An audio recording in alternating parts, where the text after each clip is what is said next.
So it appears they made yet another one. Alright, let's talk about it. Yeah, so we have yet another installment in Illumination's long-running Despicable Me / Minion franchise. This one is called Minions and Monsters, the third film featuring Gru's crazy comic relief characters.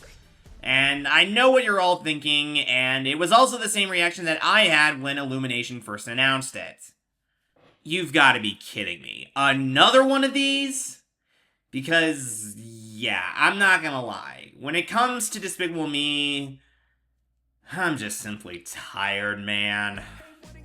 I did really like this franchise once upon a time when it started all the way back in 2010, and I even liked its sequel from 2013, but ever since then, I thought this franchise had really lost its spark. Many of you probably know that I was not a fan of the fourth Despicable Me film from 2 years ago, and if anything, it only got worse since I saw it. And when it comes to the films featuring the Minions as the leads, I was very unimpressed by the first installment, and while I did find the second film, Rise of Gru, to be an improvement, I ended up finding the film mostly just fine, and I barely remember it at all since I saw it. Again, the only thing I remember out of that movie is the Gentle Minions meme. Everything else, just poof, out of my brain. So when Illumination announced they were making yet another film featuring the Minions a few days after Despicable Me 4 came out, I was really annoyed. And let me make this clear, I don't hate Illumination or this franchise. I do think that they've gotten far too much hate as a studio and are far from the worst mainstream animation player right now, as at least they've made a few films that they've made that I'll easily go up to bat for, and at least they're a lot better run than other companies I can mention. But I can't deny that they are a frustrating studio at times, with one of the biggest problems I have with them being that they have gotten too over-reliant on their sequels. Ever since the release of the first Sing back in late 2016, Illumination has pumped out 10 films, and of those 10, 7 of them are sequels. And the sad fact is, I really have enjoyed a lot of them. Even Galaxy, which I still had fun with, was a really messy film and had some severe issues. But, to be fair, at least their next film is an original, and an intriguing one at that. I'm actually very hopeful for Not Alone. It looks really promising.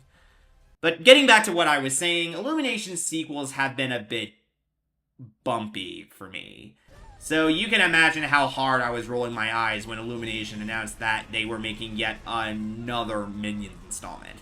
I think I rolled them harder than a pair of dice when playing craps in Vegas.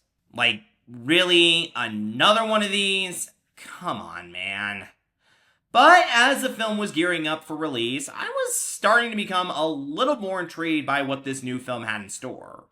For one, this was mostly going to be a standalone Minion film that features the Minions trying to make a movie filled with all sorts of tributes to the golden age of Hollywood, and as a cinephile, that certainly got my attention. And it was also a refreshing change of pace from them just trying to find a big boss or just working for Gru. And the other thing was that this film was getting some of the best buzz from critics out of all of Illumination's films, which really surprised me. I don't really pay attention a lot of the time to the critical consensus on, say, Rotten Tomatoes or Metacritic, since I want to make up my own mind on how I feel about a film myself. But seeing the film do really well with critics got me a bit more curious to see how this could do. Could this be the first film featuring the Minions as the stars to fully win me over? And to that I say, yeah, it is. Call me surprised, but I actually ended up being delighted by Minions and Monsters. I certainly don't think this is anything amazing, and I wouldn't call it my absolute favorite film from Illumination. That honor still goes to Migration. But I do think this is a step in the right direction for both them and this franchise, and it easily is the best in this series since Despicable Me 2 back in 2013. I never thought I would be expected to say this about a Minions film in 2026, but yeah, this was fun. I ended up enjoying it way more than I expected. This was a really delightful surprise. Years before the three minions set off into the world to find a boss in 1968, a separate group of minions, all played by Peter Coffin, also searched the world to find a new boss to serve with very little success. One of those minions, though, named James, has bigger dreams to tell stories and ends up bonding with another minion named Henry, who shares his passion, and they end up finding another minion named Ed that also helps them out. And as they roam North America, they soon end up on a movie set in LA being directed by a director named Max, played by Christoph Waltz, and eventually are led down the path of becoming big silent movie stars, although James has his heart set on directing a monster movie. And so, him, Henry, and Ed soon end up concocting evil magic summoning a monster named Goomy, played by Trey Parker, with hilarious hijinks aplenty. And that's all I really need to say about the plot. It's really that simple. So yeah, as I stated before, I went into this film with rather unremarkable expectations, and was delighted to find that this one really surprised me a lot.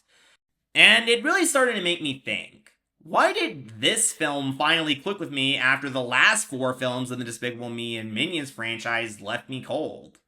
Well, I can say that one of its benefits is that it does feel like a sincere tribute to filmmaking.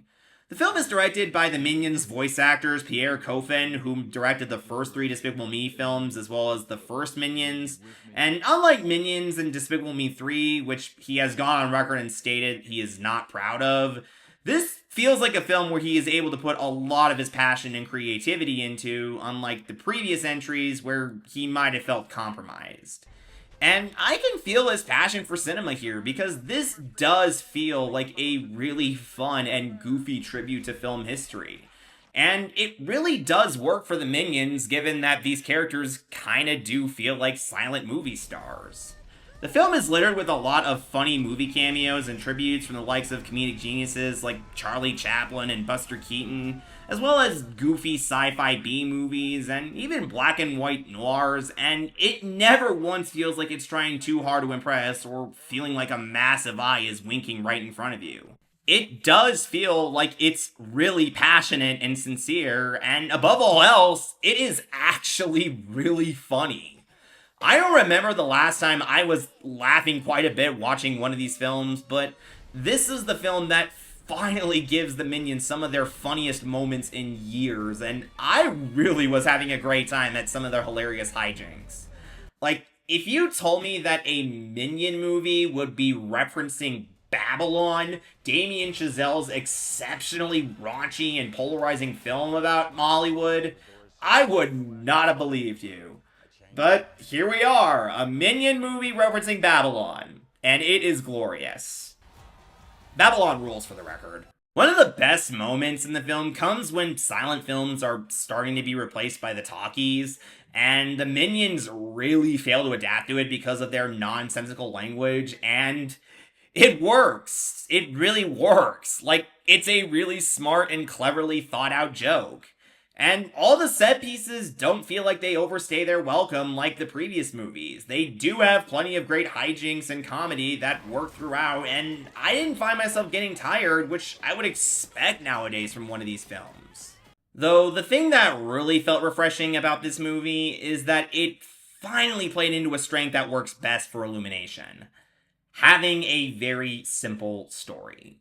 One of the biggest problems I have with Illumination sequels is that they're filled with excess. They are stuffed with so many subplots, so many locations, so many characters, so much everything, to the point where it becomes exhausting.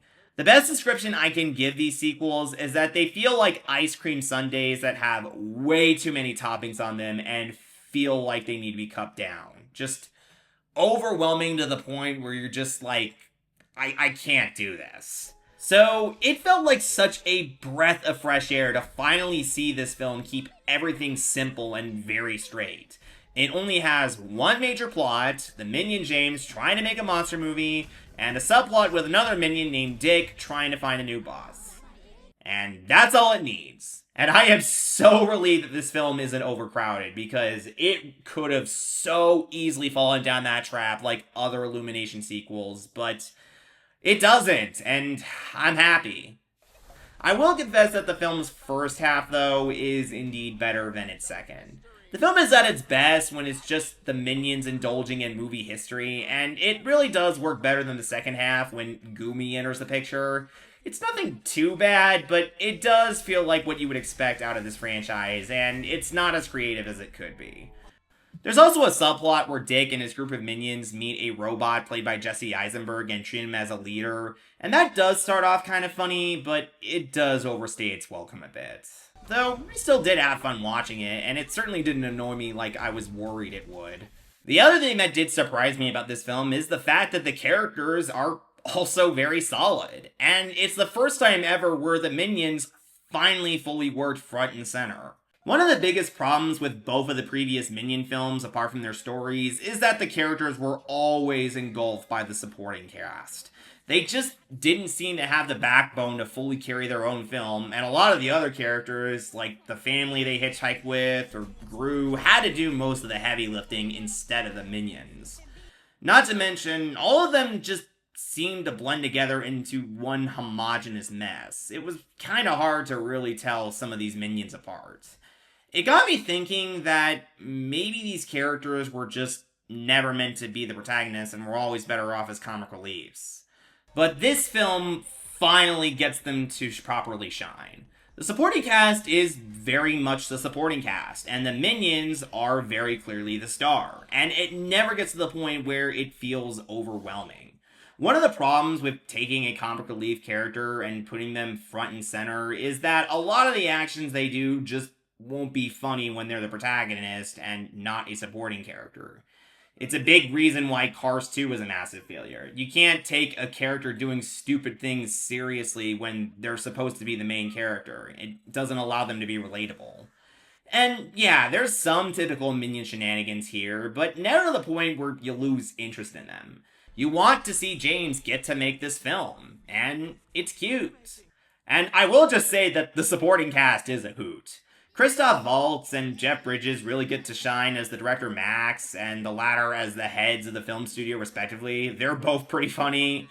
And they even got a really hilarious cameo out of George Lucas that had me howling. And Trey Parker gets to basically use his Eric Cartman voice as the villain Gumi, and it's hard not to laugh at Trey Parker's Eric Cartman voice. It's always going to be funny. The one thing that also really does carry over from the previous films is the only thing that I was generally happy to see back again at full force, and that's the animation, which is once again really solid. I don't have a whole lot of thoughts on it, since it doesn't really do anything a lot different from Illumination's previous films, but it's still zippy fun, and it does have some fun new character designs with the monsters that Gumi meets. So, yeah, the animators did a fabulous job once again. Nothing to really point out, but just good stuff all around. So, yeah, call me surprised, because Minions and Monsters was a delightful time. I enjoyed myself.